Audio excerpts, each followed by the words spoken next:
this week at Twisted Oz Motorcycle Museum with Jerry Ottaway.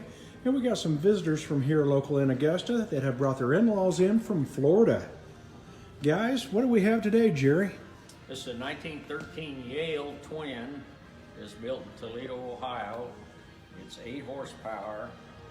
And Yale was about the 5th largest producer of motorcycles behind Indian, Harley, and Henderson. About the 4th biggest producer. It's a 61-inch, 1,000cc engine. And, what year is this one? 1913. 1913. And it's a belt drive.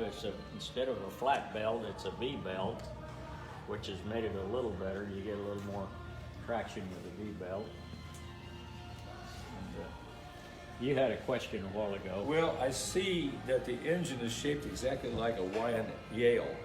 But I was going to ask if that's a single engine, or did somehow they split an engine in two, because it's got such an odd shape. Oh, that's the way they build them. And now I see, looking at Yale and looking at the engine, why, whatever. You know, that's so unique. We have a 1-cylinder Yale over here, and it's a completely separate engine. Yeah. You notice the cooling. In the case, is the oil in the case, or is there a separate oil tank? Is there an oil tank and a gas tank on this? The little window in the side is down there at the bottom. You look in it, and it carries the oil in the crankcase. It does have an oil tank. This is an oil tank over here, and there's a pump on the other side. That if you, so it's behind that crossbar. my dad always said that people say, "Well, how do you know how much oil you got?" And he said, "When you quit smoking, you better hit the oil pump." So Now that was a drip system.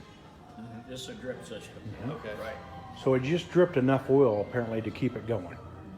So I see there's a chain over here. I guess that was to start That's it. to start it with, yeah. You pedal it, just like it's on the rear stand. You pedal it and get the rear wheel spinning, release the compression, and it should take off.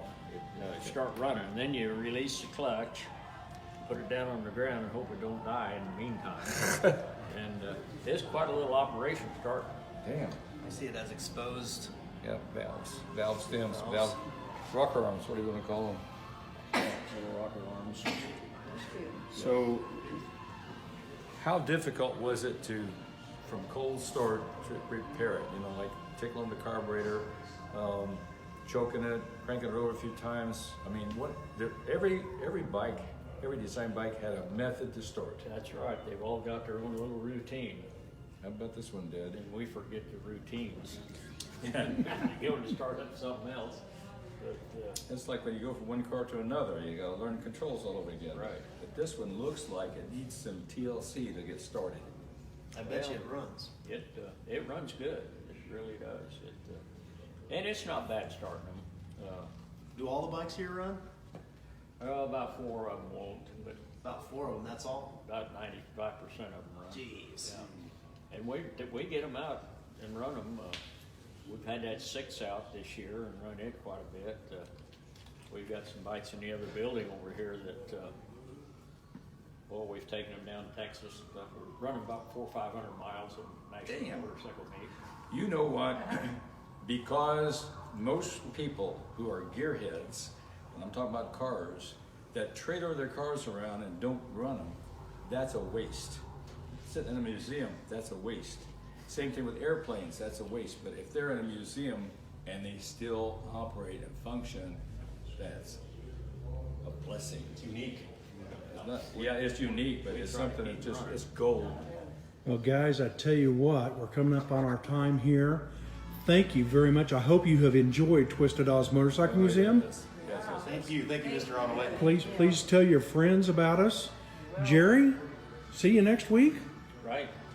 Guys, I'll be have a here. great day.